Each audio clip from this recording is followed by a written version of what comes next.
All right. Hey there, I'm Susie Houston, lifestyle nurse specialist. I work with Vidant Lifestyle Medicine Clinic. And I'm talking about Diabetes 101 survival skills. And we're just going to go ahead and get started. So a couple of things to think about. Think back to when you were first diagnosed with diabetes and what was it that came up at the visit. The thing that diagnoses people with diabetes, it's not just that you one day get the diabetes, it's that it's been working in your body without you even knowing. I feel like diabetes is a sneaky condition, kind of like hypertension. It's like a quiet killer. And so for some, think about in our world, there are people walking around that don't even know that they have diabetes. So there's a big chunk of our population in America that don't know they have diabetes, especially type 2. And so with the diagnosis, the big thing is it's this A1C. And so an A1C is based on hemoglobin. And an A1C, we'll put that there. So a diagnosis for diabetes is based on an A1C or a glucose or the combo. So a glucose or sugar, those are the same. So an A1C greater than 6.5% would be a diagnosis of diabetes. And glucose greater than or equal to 126 if it's fasting. So those are the two kind of numbers that your providers will look at, or if you're ever at a health screening.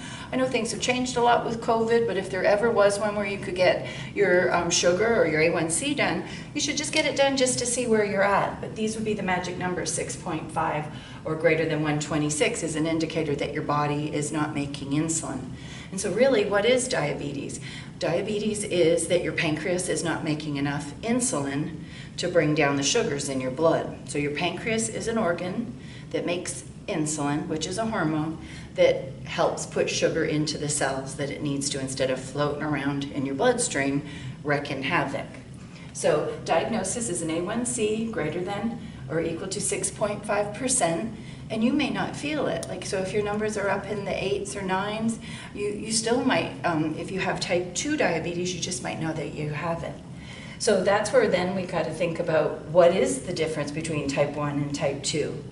So I drew the numbers up here. Years ago it used to be Roman numeral 2 and Roman numeral 1. Those were the things. Or it used to be called adult onset would be number 2 at diabetes, and number 1 was juvenile diabetes. Well, they've changed that around because now we're finding that children are developing type 2 diabetes, and older adults are developing type 1. So it's really type 1, your pancreas does not work at all. So it's based on that. Pancreas, which remember makes insulin, it is not working. It's kaput. So right away when you find out that you have type 1 diabetes, and usually your body's going to tell you some things, and even for type 2 maybe, but a big percentage in population that get diagnosed with type 2 diabetes didn't think anything of it, didn't think there was anything going wrong or anything going on in their body. And so it was a bit of a surprise. So with type 1, pancreas doesn't work at all, and automatically you would get put on insulin to cover the needs of what your body was doing. And so the way that I remember it, sometimes I would get clients and they would say, "Oh," and I'd ask, "Well, what type of diabetes do you have?" And they would say, "I've got the worst one." And then I'd be going, "What's the worst one? Oh my gosh, I have to see it. What's the worst one?" And they weren't sure what they had, but it was the one they had. And it just felt that, "Oh, I've got diabetes. It's got to be bad, and it's got to be the worst." To me, the diabetes educator, I always feel that the worst one is the one that you don't manage or take control over, or that you're in denial. So I have some people that aren't claiming their diabetes. So if you're one of those that's not claiming it, then maybe this little chit chat here that we're having will help you get on board with, because the more you know and the more you understand about how diabetes can go and wreak trouble in your body, then the more it's going to help you to take ownership of what you've got and have good visits with your providers. So type 1, if you thought of that, type 1, a number like that, kind of goes straight down like this.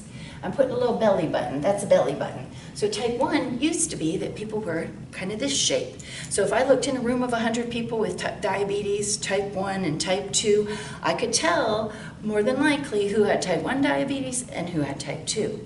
So then think of type 2. Here's your belly button for type 2, and it might be, here's your little stomach, there's your waistline. Here's your waistline up here. If you notice, a little bit smaller and a little bit fluffier.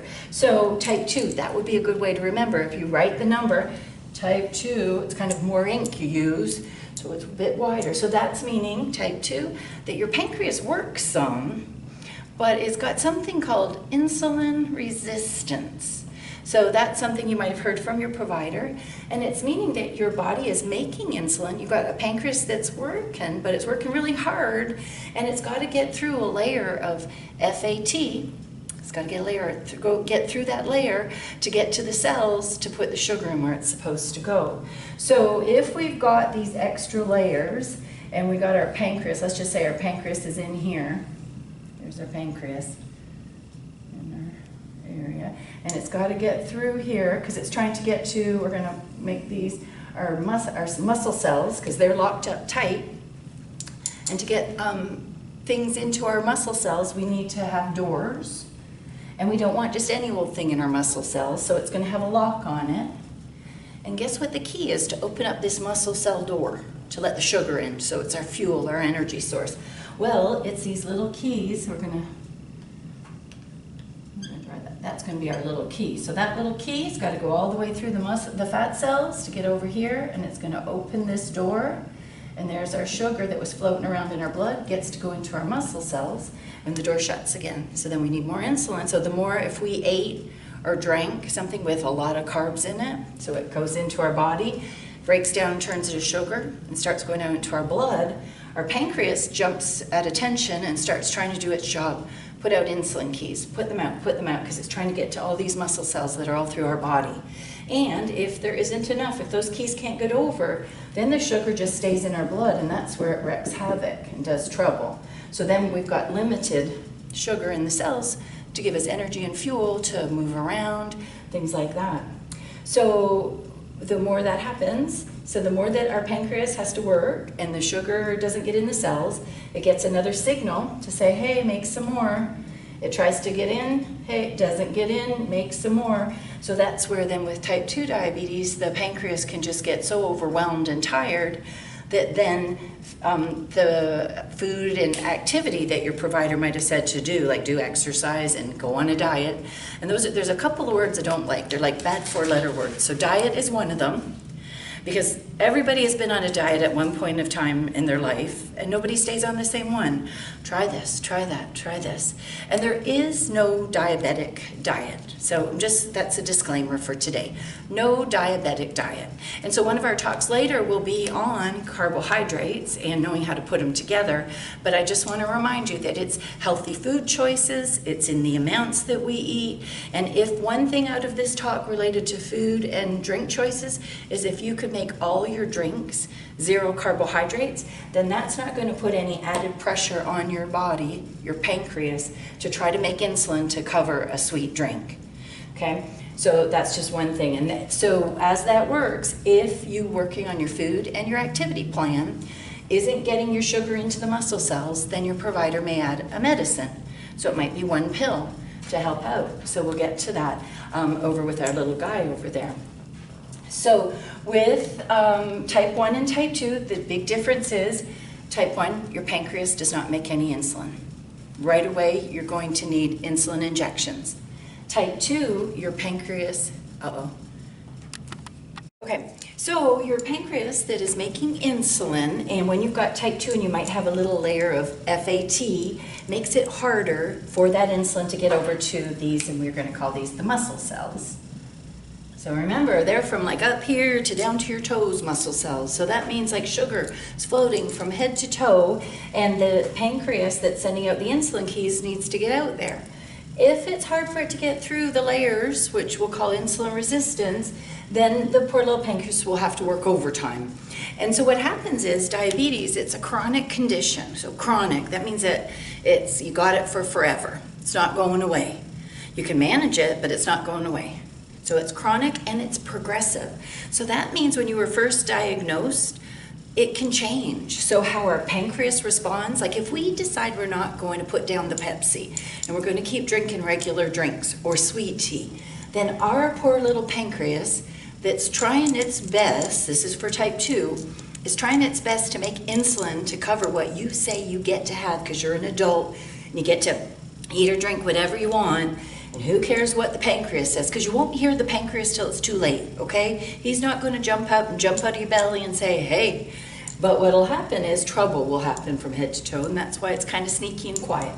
So you're trying not to. You're trying to do a good job with the food that you're putting in so the poor little pancreas can do its best job ever. So that's us getting started. And if we go back a step, treatment. So if you've been diagnosed with diabetes, type 1 or type 2, there's some things to think about. So at first, so the reason I focus a lot more on type 2 is because 95% of the population has type 2 diabetes. So we're going to just write that in here. So 95% of the people have type 2. And 5%, it's like 5 to 10, but we're going to use 5%, has type 1. Type 1, remember, needs insulin, must take insulin every day.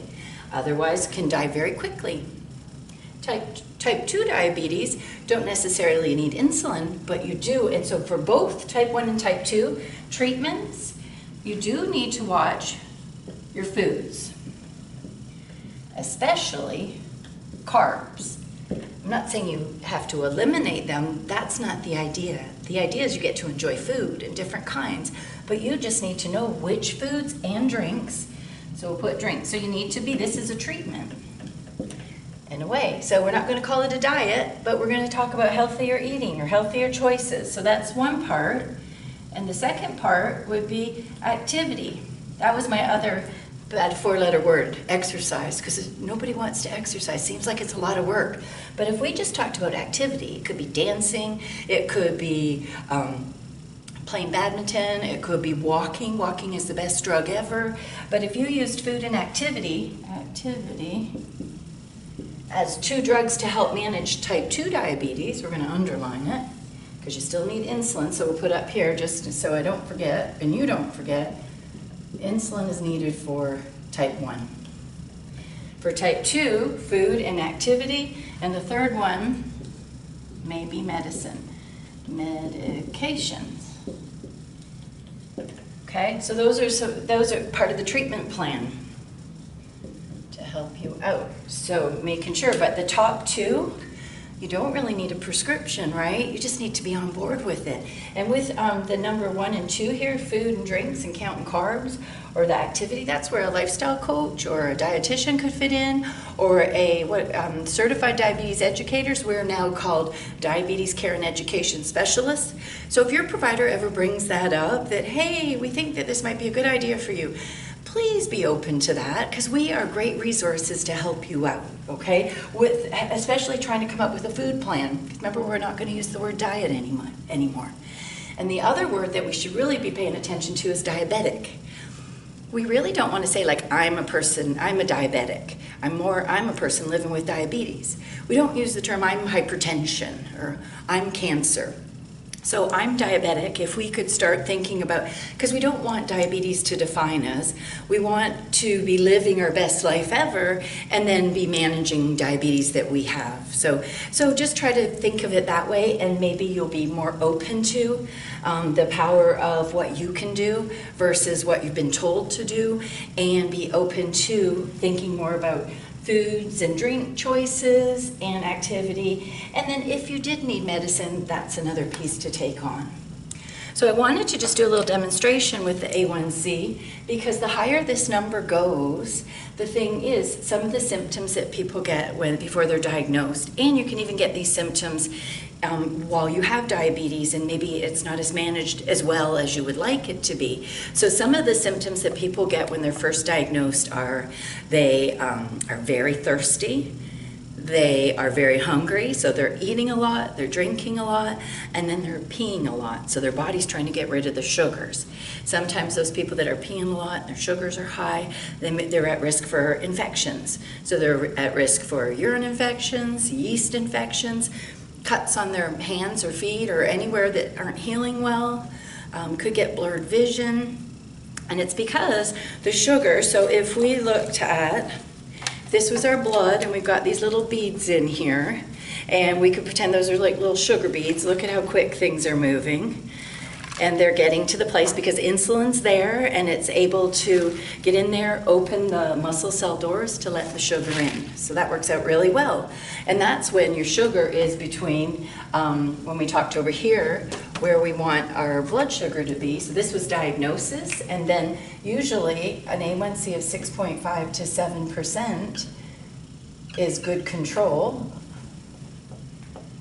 and could be a goal for your diabetes plan. And so when you look at it, that means your sugar is going everywhere it needs to go when A1C is in good control with whatever it is you're doing, whether it's medicine or the combination of your food and drink choices with activity. However, complications come on board, and if you can see the sugar in here going through our blood is going really slow. And so then this is like a traffic jam. The sugar is just not going to the muscle cells for sure, and then it's getting all sticky and it's hanging on, and it is just causing damage. And so what can happen is it's getting thick through your blood, so it's supposed to be going from your heart down to your feet, up to your brain, and so all those parts in between. And so then that's where people are finding, so if you can see these things are just not moving, that slows everything down. So imagine if, and I'm just jumping over to our little guy over here, imagine if you got a little cut on your toe and you didn't feel it. Well, as soon as we get a cut on our toe or anywhere on our body, it opens the door so germs can get in. And germs, it turns out, love sugar. So if we've got something that's going real slow because our sugar is, we've got an A1C that's 14, which means our blood sugar. So this one, we probably want it, a goal would be 80 to 150, some say, or 80 to 180. But imagine if you had a sugar or glucose 300. Hopefully nobody's got that, but every once in a while somebody could have a sugar that's high, above 200. Things are moving slow, and if we go back to this person with the cut on his toe that he didn't heal so well, he might have got put on antibiotics, but his sugar that's 300 didn't get attention with some medicines like for diabetes to fix and bring the numbers down. So the germs get in there and they hang out and they cause damage, and that's where some people with a complication from diabetes could get infected. They could get put on an antibiotic, but the antibiotic doesn't do its full job because sugars are still high. So as soon as the antibiotic has run its course, we still have sugar moving slow, and even if these were the white blood cells to run down there to fight infection, they're going slow just because everything is slowed down. Antibiotics have cleared, and you thought, oh, I should be good. Well, this poor little toe is still not healed. And it's once again because the sugar is there, and it's like a buffet for germs. So they're going to stay. So the best that can happen is that your blood sugars get in shape, which means you need to call who? Your provider. You need to let them know. They're not magicians at home waiting and thinking something has happened to you and they should call you. So you need to call, speak to the nurse, let them know about your numbers, and make sure that gets squared away. But this is why you will hear that some of the complications, you could say, oh, my granny, she went on insulin and they took her toe. And then they associate that she started insulin and lost her toe. Well, her numbers have been maybe in the 200s, 300s for a good while with her not knowing that she felt bad. And then they figured out that she needed insulin or decided to put it on because at that point there was not really a choice. And so at that time, though, the damage had been done and there had to be an amputation. So with complications, when sugars aren't in good shape, and that's going to be one of our other talks later on in this series for Winning with Diabetes, is going to be talking about the head-to-toe complications. But in a quick nutshell, it can impact everything from head to toe. So high sugars. We got the little toupee, which is really the person's brain up here, so your brain. So we're at high risk for stroke. We're also, if you have diabetes, whether it's controlled or uncontrolled, you're at high risk for depression. And this is important that you let your providers know, because diabetes, right, it doesn't just happen for a minute, you've got it lifelong. And so that means that it can be exhausting. This is a lot of work to hear about, think about, and live. So depression, there could be people have woke up from their stroke or their quadruple bypass and found out that they had diabetes. So you want to make sure that you are taking good care of head to toe health, your vision, That's another issue. People, it's like a #1 cause for blindness, but it shouldn't be so. So making sure you have your annual checkup. Dental, so anywhere where you have, remember we talked about the toe down here and an opening, germs getting in. So dental work, we want to make sure that we have our teeth checked twice a year and we get a cleaning. If we've got gum disease, that's going to open the door for germs to pop in. They're going to hang out. And if your sugar's up in the 300s, see my little number over here, or it's 200s, or they're too high, not in range where you want them, then that could be causing trouble, and that could head right down to your heart. And people have had a heart infection that was really related to dental care, so watch out for your mouth. Also finding that hearing is another cause or complication with diabetes. So it may be if you're not hearing or you've got your TV turned up that you may want to get your hearing checked, okay? Kidneys, it's making sure once a year you pee in the little cup. That's your provider checking on your kidney function. You even may be on some medicine that helps to make sure that your blood pressure is not too high, which then leads to damage to your kidneys. Your feet, you should be checking them every day. So that's part of, the treatment plan. So we've got food and drinks, paying attention to carbohydrates. We've got activity, trying to get started on a walking program if that works. Some people might not even, and you want to make sure that you check in with your doctor or your provider to make sure that you're safe to start any activity plan. If you haven't walked around the block or you find it hard, then maybe walking, you got to start in the house. So maybe you just start walking more in the house and around. Maybe you do chair exercises. Right now there's loads of videos online, and guess what? One of our topics for this Winning with Diabetes session is on Get Moving. So you'll be able to figure out ways that you could include part of your treatment plan for your own diabetes is your activity goals.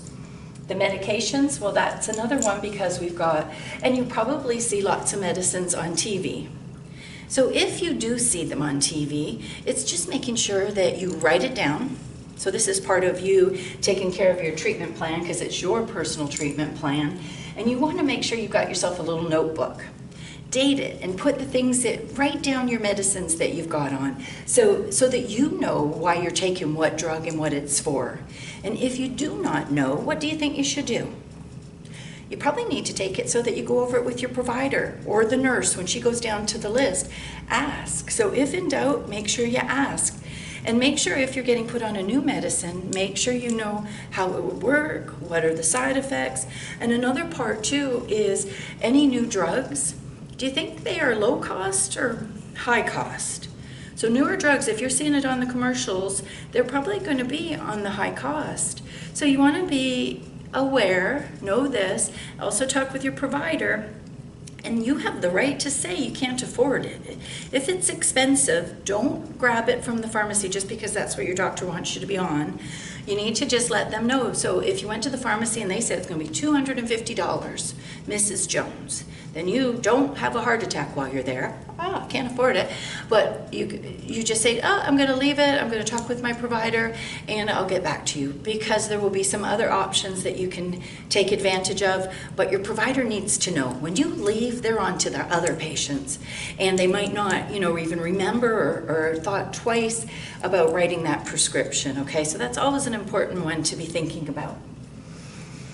So over here, when we've talked about the head-to-toe complications that will be coming up in another session, is just making sure you know your body better than anyone. And you know that if something is not working right or something needs attention, that you are touch and base. So it depends. So if it's something with your mouth, guess what? You probably need to call your dentist. If it's with your hearing, then you maybe need to ask your provider, so your primary care, for a referral to an ear, nose, and throat person or an audiologist to see about hearing aids. But things cost, right? Vision. So I think missed that as we were going through, but it may be time once a year we should get our eyes examined for diabetes complications. And that's where you get your pupils dilated real big and you can barely see if it's a bright sunny day out. You feel like you are blind, but it's really that your pupils have been dilated. But what's going to happen is with vision, you're not going to wake up one day and go, oh my gosh, here goes my eyes, it's the diabetes. It's happening, all these things, problems with diabetes, complications, they happen over time. So you might have been diagnosed, 10, 20 years ago.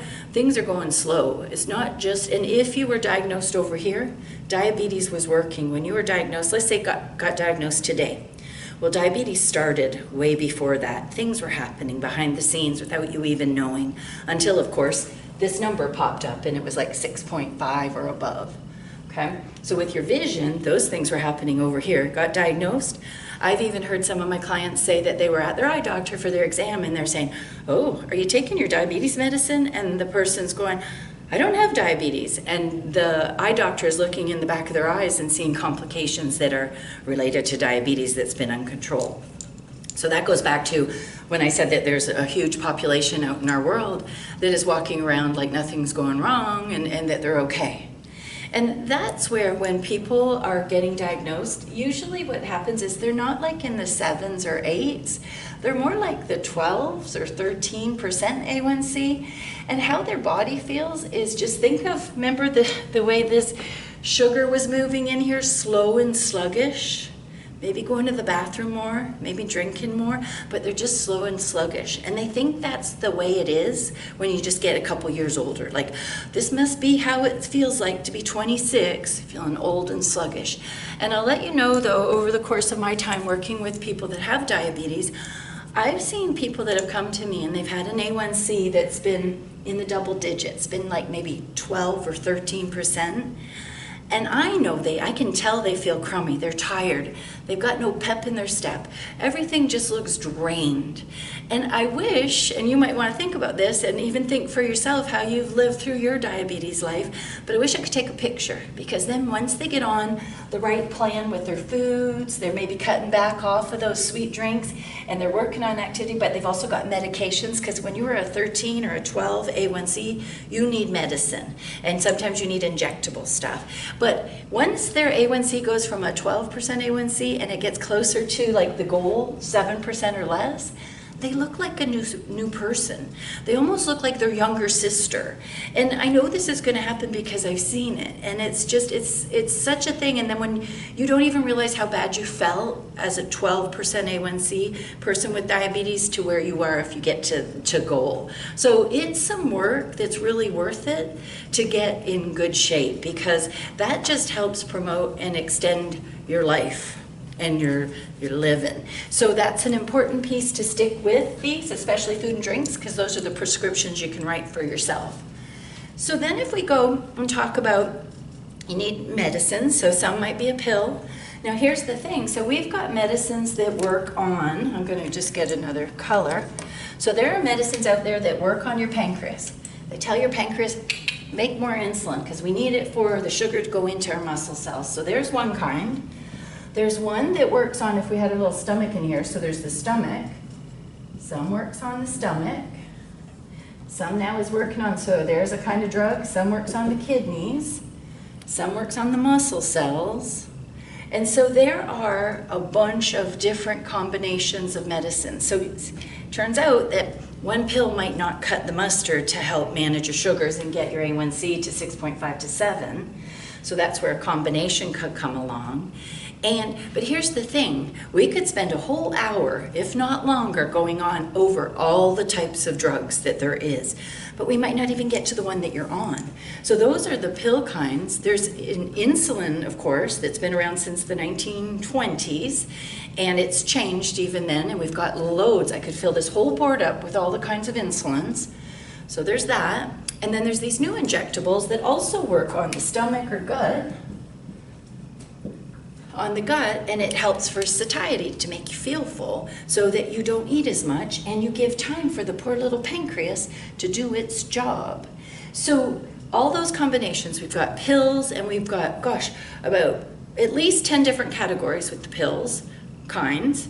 And so if you just came to me, so this is why it's really important to have a list of your medicines, so that, let's say there was a storm brewing in eastern North Carolina, and you couldn't get home to your medicines, and I was at the shelter, and I was helping with the diabetes medicines, and you came up and you said, hey Susie, I need my diabetes pill, a sugar pill. I'd be like, what? Which one? And you say, it's the little white one. I'd be like, What? So you want to know what drugs you're on. You also want to make sure that you know how they work and when you should take them. So are we going to go over all the drugs? Nope. I want you to know and write down. You should know all your medicines. And if you ever came to see me for health coaching, I'd be saying, hey, what's your medicines? And if you said, it's in the computer, I say, computer's broke. What have you got? How long have you been taking it? What does it do? What's the dose? So think about that. That'd be in your little diabetes notebook that you could keep. Got your medicines. Also your insulins, if you were on injectables. What kind of injectable? I had a lady the other day and she had called and she's wanting to start a new medicine she saw on TV. So this is where, take a note. She said it sounded like Singulair. Well, Singulair is not a diabetes medicine, so we had no clue what she was asking about. But so there are commercials and they're going to want you to find out about them, but you need to talk with your provider about it, and just remember about the cost. The other thing that you want to have that's part of your treatment plan, and it's not here, and it starts with an M, I'm going to put it as a number 4, is monitoring. So please don't be one of my people that say, oh, I know how my sugar is, I know how I feel. Because the thing is, some of the symptoms for low sugar and some of the things for high sugars can kind of cross over. So if you thought you were having a low, let's just pretend, a low would be anything below, so less than 70. I like to say 80 because I like a little bit of a buffer. So it's whatever you and your provider talk about. So anything low, it's called sugar. So low sugar, you want to be right on it. You need to have something to fix a low sugar. If you have frequent low, so if you thought you were having a low, what would be something you would do? You would probably go and grab whatever you could find, because your brain does not have sugar for fuel to think properly. So you might be acting kind of crabby or bitchy or snobby or something. You're just not acting right. And the worst thing that could happen, any idea how low your sugar can go? So 0 is as low as it can go. It doesn't go into the negatives. And if you were a 0 sugar, where would you be? You'll be gone. You'll be dead. So 0, anything below 70 is not good. You need to talk with your provider. You need to let them know that the medicine you're taking is too much. Because nobody wants you to keep having a low. Because if you have a low, true low, you've checked it with your meter, your monitor. If you are having true lows, you need to eat or drink something, but quick, fast acting.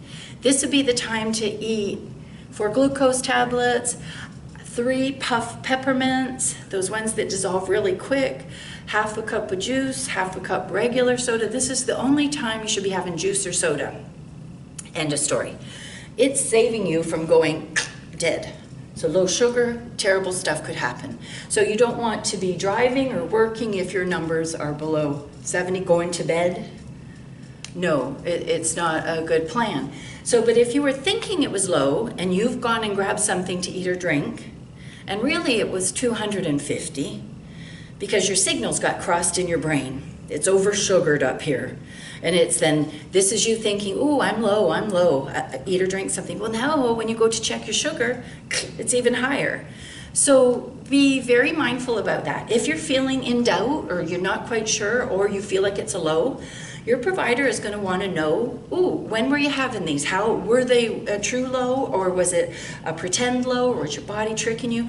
Because then this is part of the partnership. You and your provider are trying to help you come up with your treatment plan, which you're in charge of because you live with it 24/7, and they can adjust the medicines with you, but they need your numbers. So you and your meter for monitoring, you need to get together. And I'll just let you know, diabetes doesn't take a holiday. So the holidays are coming up. We've got COVID that's kind of caused everything to go all wacky on us. Diabetes doesn't care if there's COVID, if you're going to your granny's for your birthday or her birthday, if you are going on a family trip. Diabetes needs to go with you, and you need to remember all of these things, the food, the drinks, activity, the medicines, and your monitor. And you need to bring all that with you, not you get there and you let your sugars go all to Merry Christmas. So low blood sugars are important to recognize. That's a conversation with you and your provider, but you have to do the legwork. So that's the monitoring. And you know, right nowadays we've got the continuous glucose monitor, which you maybe see on TV commercials, and there's Freestyle Libre and Dexcom that are available. And that all depends on your insurance. So that's something to check out with, again, I say your provider, because that's who's going to write the prescription for this, and it may be doable with your insurance plan. It's the same with the monitor. If you go to the pharmacy and they're saying it's like $80 for the test strip, you want to just be double checking to see that you're on the one that your coverage says you should be on. So different coverage plans have different monitors that are available. So make sure that you're on the one that will cover you.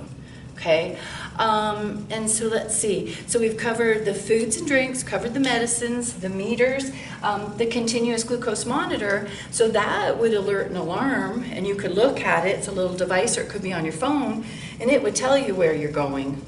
And instead of, like, if you checked your sugar 1 or 2 times a day, the continuous glucose monitor would have up to 288 readings, and it would have a little graph of how things have gone through the day.